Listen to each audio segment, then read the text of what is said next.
What's going on, guys? You know what it is. It's your boys over here at No Duh Vapes coming at you with something fresh. Today we are going to be reviewing the Karma 2 kit by GeekVape. This kit comes with the actual Karma mech mod itself and the Tsunami RDA. This Tsunami RDA has a velocity style deck in it with flathead screws, and it can run 2700s or 21700s. But that's not all. Not only can it run those two fantastic batteries, but my friend, this sucker comes with an adapter for 18650s. Oh my god, I am shocked. I am thrilled to pieces because who doesn't have basically an infinite amount of 18650s lying around? I've got maybe a handful of 2700s. Yeah, very fewer few. 21700s.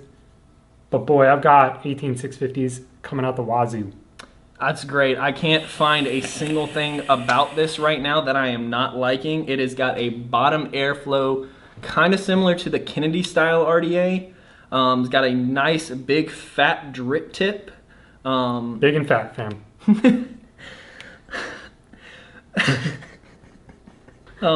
Yeah, great deck and everything like that, but to really get up close and personal with this thing, we're gonna get down to looking at it.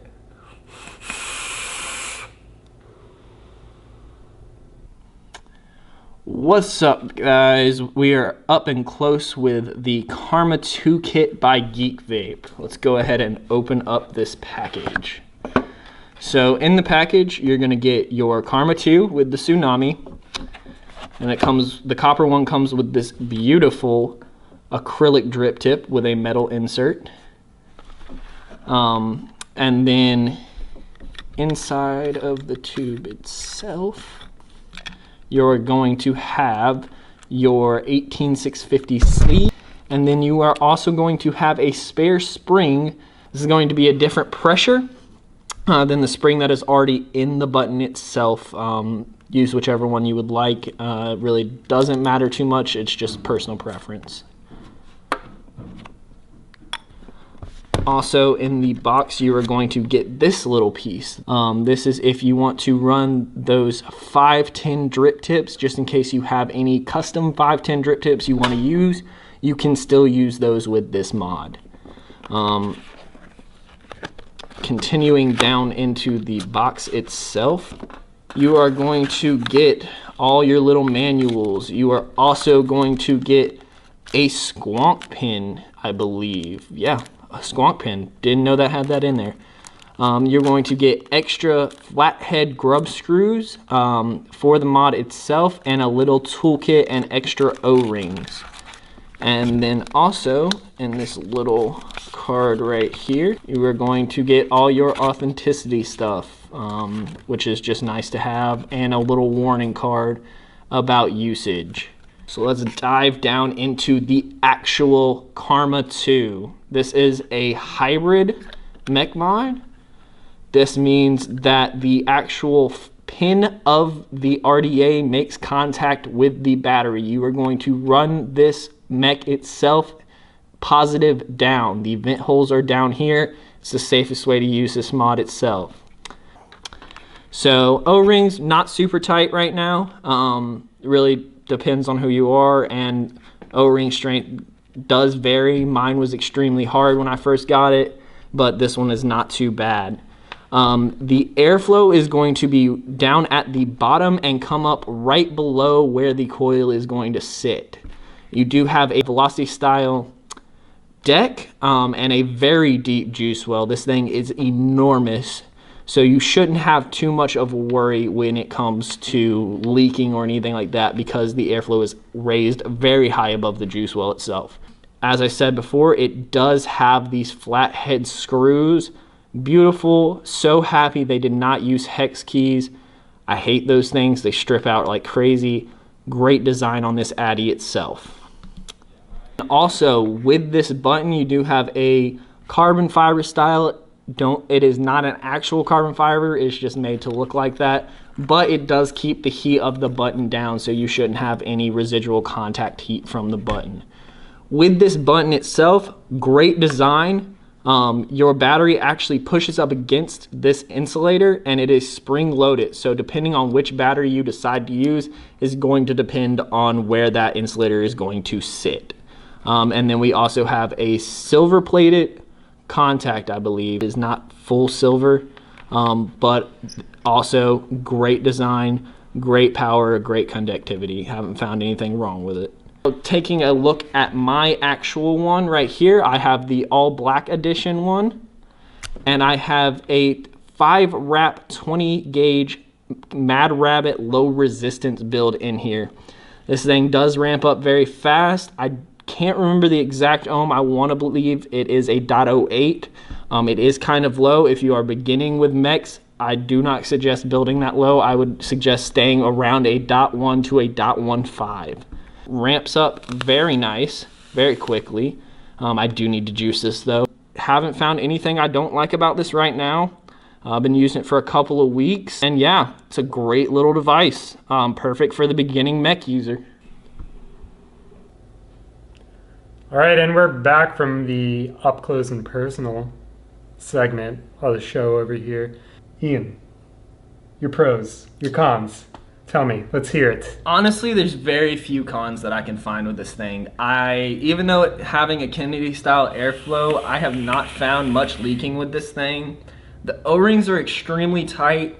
I can say they might be a little bit too tight. They do have an issue with getting the cap back on, but once there's a little bit of juice on them, it slides right on and off.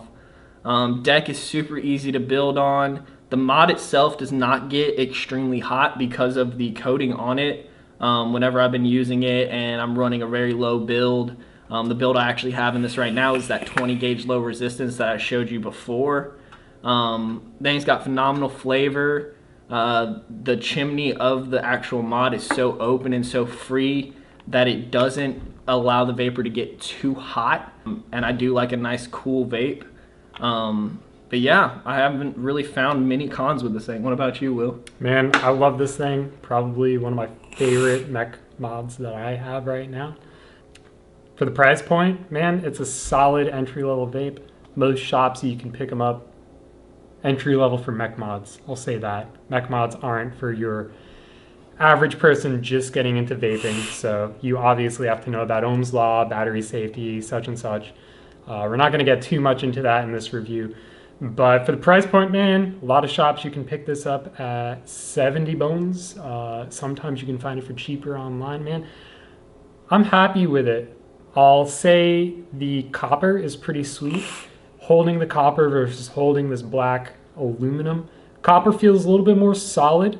I'm not going to ding it too much for that. Ian's obviously a better vapor than me, because I will say I have had a couple leaking issues. Might be an issue with my wicking though. But also, since the airflow is at the bottom, if you're being a little reckless and you tilt it on the side just after dripping it, you are going to get some leakage, because you saw where that airflow was in the up close time. What was that you were saying about arcing as well? I forgot to mention the button itself sometimes has a tendency to have a little bit of an arc to it. It's not that big of an issue. All you have to do is make sure you clean your contacts very often.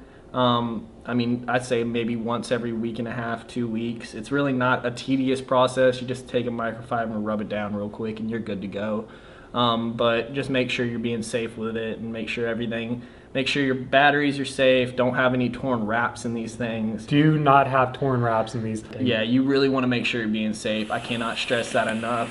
People give mechs a bad rap saying, oh, those mods blow up. It is not because of the actual mech itself. It is because people not actually using battery safety and making sure their stuff is not torn to pieces. You could have the safest mod on the market, but if you build down to a .000000001, you're gonna blow up. Don't do it. Boom, roasted. Ian, final word of the day. If you lost this, if we got mugged outside the shop right now and someone stole our Karma 2s, would you buy it again? I would have to say yeah. I would definitely pick up this mod again because it is a nice daily carry. It's not super expensive. You don't have to worry about if someone takes it, if you get robbed, or even if you lose it, like fun night out and you just misplace it. picking one up is not going to be super expensive. It does come with the RDA, and you can run almost every battery out there on the market. Final word, yeah, I would definitely buy one again. What about you? Man, aliens came down, shot me in the face, took my mod, I somehow recovered. I'd buy this again. Well, I think that sums everything up. I think we really would get this again, and yeah, great mod, great mod. I have to give props to Geek Vape. I will say I would probably buy the copper next time. Copper's just a touch nicer. Yeah. Yeah. The copper just feels a little bit sturdier. It does. Think we're good? All right. All right, fam. Thank you for tuning in for another video from No Duh Vapes. Make sure you follow us on social media. Our links are going to be down below. You'll find my Instagram, my Twitter. You'll find Ian's Instagram, his. I don't have a Twitter. You'll also see my Twitch, fam. If you guys are gamers, make sure to throw your boy a follow on Twitch. We'll play together. I'll send you a party invite. Invite? We might be doing some game reviews, by the way, too. Let us know if you want to see that. If you guys have any games you want us to check out, that new Far Cry 5. Yeah, I know. I've heard that game is awesome. Far Cry 5's looking pretty tight. I'm feeling like getting that one. Yeah, I'm probably going to be picking that up as well. Shout out to our boys at VGod for these hats, too. And what are we vaping on today? I'm actually vaping on the Neon Green Slushy by Element Vapes. Great flavor, almost like a lemon lime. It's amazing. I have gone through about 15 mils of this 30 mil in less than a day. Like, this is great stuff. I've got Lips and Drips Cupcake Kisses. And if you're not secure enough in your masculinity to vape something called Cupcake Kisses, I don't know what to tell you. But Ian, let's take it out with some vaping. All right, man. All right, man. Cheers. Cheers.